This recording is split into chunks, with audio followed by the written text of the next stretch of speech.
Bonjour Jacques Delarosière. Bonjour. Vous avez été pendant de très nombreuses années à la tête de la finance mondiale, on peut le dire. Vous avez été le directeur général du FMI pendant 9 ans. Vous avez été le gouverneur de la Banque de France. Vous avez été le président de la Banque européenne pour la reconstruction et le développement. Aujourd'hui, vous publiez 40 ans d'égarement économique. Quelques idées pour s'en sortir aux éditions d'Il Jacob.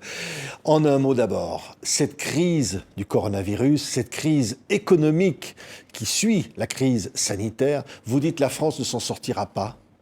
Non, je ne dis pas cela, mais ce que je dis, c'est que la crise médicale, si vous voulez, la crise de santé, est à la fois un révélateur et un accélérateur. Un révélateur de la faiblesse française, du fait que nous avons une croissance plus faible que celle de nos voisins, que nous avons une administration plus lourde, moins efficace en réalité, même dans le domaine hospitalier. Ça, c'est la révélation que tout n'allait pas bien en France. Et ça a été accusé par le coronavirus. Et puis, vous avez aussi un phénomène d'accélération, parce que on était déjà très endettés, on était déjà très malades financièrement, et on l'est davantage encore, puisque on est obligé de fermer une grande partie de l'économie et donc de financer, si vous voulez, cet arrêt de la production. Et donc, ces deux phénomènes, la révélation de nos faiblesses et l'accélération des problèmes que nous avons, sont des problèmes graves. C'est un peu comme si une pandémie frappait tout le monde, ce qui est le cas, et qu'il y avait des gens qui étaient plutôt en bonne forme. Oui. Vous diriez par exemple les Allemands. Oui, les Allemands. Oui. Les Allemands, ils avaient des finances publiques très bien gérées, une production qui était allante, pas trop de prélèvements obligatoires. Donc on peut dire qu'ils étaient musclés, actifs. En meilleure forme, pour s'en sortir. Et puis vous avez des gens qui ont par exemple une obésité terrible. C'est la France. C'est la France. Nous avons une obésité administrative. Et donc, non seulement nous devons lutter contre le coronavirus, comme tout le monde, mais nous devons aussi nous traiter de notre problème chronique antérieur, qui n'a rien à voir avec le virus, et qui nous affaiblit. Oui, mais pourtant, Emmanuel Macron a eu cette phrase désormais fameuse, « Quoi qu'il en coûte, on paiera ». Oui, c'est-à-dire que quoi qu'il en coûte, on trouvera l'argent. Oui, mais ça, c'est une farce de politique, parce que la réalité est différente.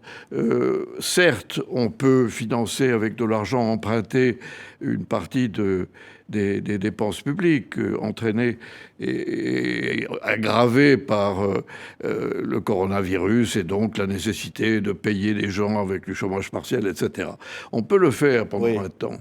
Mais uniquement par de l'emprunt, c'est-à-dire de l'argent qu'on n'a pas, de l'argent qu'on emprunte à l'extérieur, uniquement par l'emprunt... Ou la planche à billets. Oui, mais c'est de la monnaie. C'est un peu la même chose, mais uniquement par l'emprunt ou la planche à billets, d'accord, ça ne peut pas fonctionner pendant très longtemps. C'est-à-dire, quand vous dites pas très longtemps, ça veut dire qu'il va falloir passer, j'allais dire, à la caisse. Il va falloir payer. Oui. Et quand on paye toujours les problèmes, les excès, les difficultés. On les paye toujours. Alors, on les paye de manière différente selon les situations. On peut les payer par plus d'inflation. Si vous dépensez ce que vous n'avez pas, au bout d'un certain temps, vous créez ce qu'on appelle de l'inflation, c'est-à-dire une hausse des prix. Et cette hausse de prix est appauvrie. Les gens qui doivent payer plus cher... On peut aussi augmenter les impôts. Oui, alors que le gouvernement dit qu'il ne le fera pas. Oui, mais je prends d'abord les choses plus faciles, si vous voulez. Alors, une des manières dont les gouvernements passés ont résolu ce problème que nous discutons, c'est laisser filer l'inflation. Pourquoi ? Parce que quand l'inflation augmente, le poids de la dette diminue. Et oui. Oui, mais ça veut dire un appauvrissement puisque les prix augmentent. Mais ça veut dire un appauvrissement parce que les prix augmentent et que les augmentations de salaire s'évaporent petit à petit par la hausse des prix. Est-ce qu'on ne pourrait pas imaginer une reprise économique qui ferait rentrer des recettes et qui permettrait de combler finalement ce qu'on a dépensé après la crise. Oui, mais ça, c'est la bonne solution. C'est la solution par la reprise économique. Mais la reprise économique, il faut être capable de l'entraîner, de la faire faire, de la faire réussir. Et malheureusement, dans notre situation, l'appareil productif étant très dégradé, notre désindustrialisation depuis 30 à 40 ans étant très forte, nous avons plus de mal à relancer la machine économique qu'un pays qui est en meilleure posture. Oui. Donc, si vous voulez, vous avez l'inflation, qui a été une manière historiquement générale de régler les problèmes de dette. Mais il se trouve que, pour des raisons structurelles profondes qui sont dues au vieillissement des populations, l'inflation n'est pas facile à faire revenir. Les gouvernements le souhaiteraient bien, mais ils n'y parviennent pas. Alors, qu'est-ce qu'on peut faire en un mot? Parce que Jacques de la Rosière, voilà. Vous avez raison. Est-ce que le FMI que vous avez dirigé peut venir en aide à la France ou à d'autres pays? Le FMI peut donner des bons conseils et un peu d'argent, mais en fait, il ne fait que donner le conseil évident qui est celui qui est la trame de mon livre, et c'est qu'il faut revenir aux fondamentaux, c'est-à-dire avoir une économie plus agile, plus flexible, plus réactive aux événements et moins encastrée dans une lourdeur administrative, comme c'est notre cas. Oui. Et dans une lourdeur des prélèvements fiscaux. Avec aussi plus de rigueur, c'est ça que vous diriez finalement? Plus de, je dirais pas rigueur, je dirais plus de normalité dans les processus économiques. Il n'est pas normal d'emprunter tous les ans jusqu'à plus que 3 ou 4% de son produit intérieur brut pour financer les dépenses courantes. Un ménage n'oserait même pas imaginer qu'à la fin du mois, n'ayant plus d'argent, il dépense beaucoup en allant chez son banquier et en disant « prêtez-moi de l'argent pour mes fins de mois ». Ça ne marcherait pas, le banquier ne prêterait pas.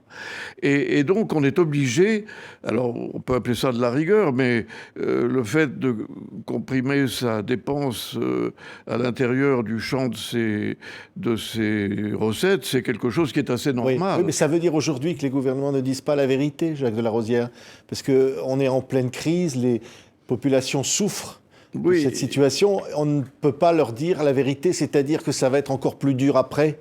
Oui, c'est vrai que les politiques ont tendance à occulter, si vous voulez, la vraie question qui est qui va payer. Parce que quelqu'un va payer. Alors ça peut être la société en général avec de l'inflation, ça peut être des impôts. Oui. Vous l'avez évoqué, c'est pas très vraisemblable parce que nous sommes un des pays du monde avec des prélèvements obligatoires les plus élevés. Et donc c'est difficile d'en rajouter. Et donc il va falloir payer. Oui. Ce que vous dites au fond, on va payer aussi pour les erreurs passées. Le titre de votre livre, c'est bien sûr. 40 ans d'égarement économique. Mais bien sûr. Bien sûr. Je vais vous en donner quelques exemples, quelques illustrations. Notre dépense publique, c'est-à-dire notre administration, notre système de dépenses publiques, absorbe chaque année à peu près 54% de notre produit intérieur brut. Autrement dit, chacun d'entre nous, vous, moi, nous travaillons 54% du temps, c'est-à-dire jusqu'au mois de fin juillet, pour le gouvernement, pour l'État, pour l'administration. Pour l'administration et pour la dépense publique aussi. L'Allemagne, pour les hôpitaux. L'Allemagne qui est un pays hautement administré. Il n'est pas, c'est pas du tout une principauté africaine sans administration. C'est un pays très administré. Au lieu d'avoir 54% de son PIB absorbé par les tâches administratives, il en a 44%, c'est-à-dire 10 points d'écart de PIB. 10 points d'écart de PIB, c'est la différence entre la bonne santé et la maladie, ou même, je dirais, la mort et la vie.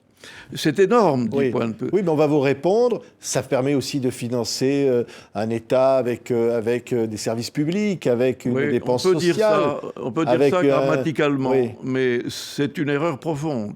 Parce que nous avons bien vu lors de la crise du coronavirus que la réactivité de l'administration hospitalière et du système médical n'était pas en France, elle était en Allemagne. Ah, pourquoi? Parce que les Allemands étaient dotés d'équipements en matière respiratoire, en matière de réanimation. Ils avaient mobilisé la totalité des médecins de ville, des médecins généralistes, pour le coronavirus. Et ils faisaient fonctionner en tandem les cliniques privées et les hôpitaux publics. Nous, sur chacun de ces chapitres, nous avons été défaillants.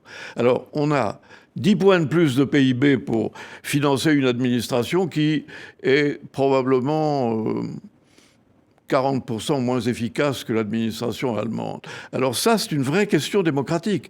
Moi, je ne dis pas ça en tant que publiciste désireux de dire des choses désagréables au sujet de mon pays. Je dis ça parce que je suis un citoyen français et je trouve anormal que nous ayons un poids administratif tellement plus élevé et pas générateur de ce que vous dites, c'est-à-dire d'une meilleure administration. Et donc, je pense qu'il faut se réformer. Oui. Il ne faut pas accepter que nous ayons toujours 54% de notre PIB absorbé par de la dépense publique. Et il faut commencer... C'est une forme vous appelez à une forme de courage, parce que c'est des temps difficiles que vous annoncez. Ben oui, mais qu'est-ce que vous voulez? C'est dans les temps difficiles que les grands hommes se manifestent. Merci Jacques Delarosière. 40 ans d'égarement économique, quelques idées pour s'en sortir, publiées aux éditions du Jacob. Je rappelle, vous avez dirigé le FMI, vous avez dirigé la Banque de France, gouverneur, vous avez dirigé la Banque européenne de la reconstruction. Merci beaucoup Jacques Delarosière d'avoir été notre invité. Merci beaucoup de m'avoir reçu.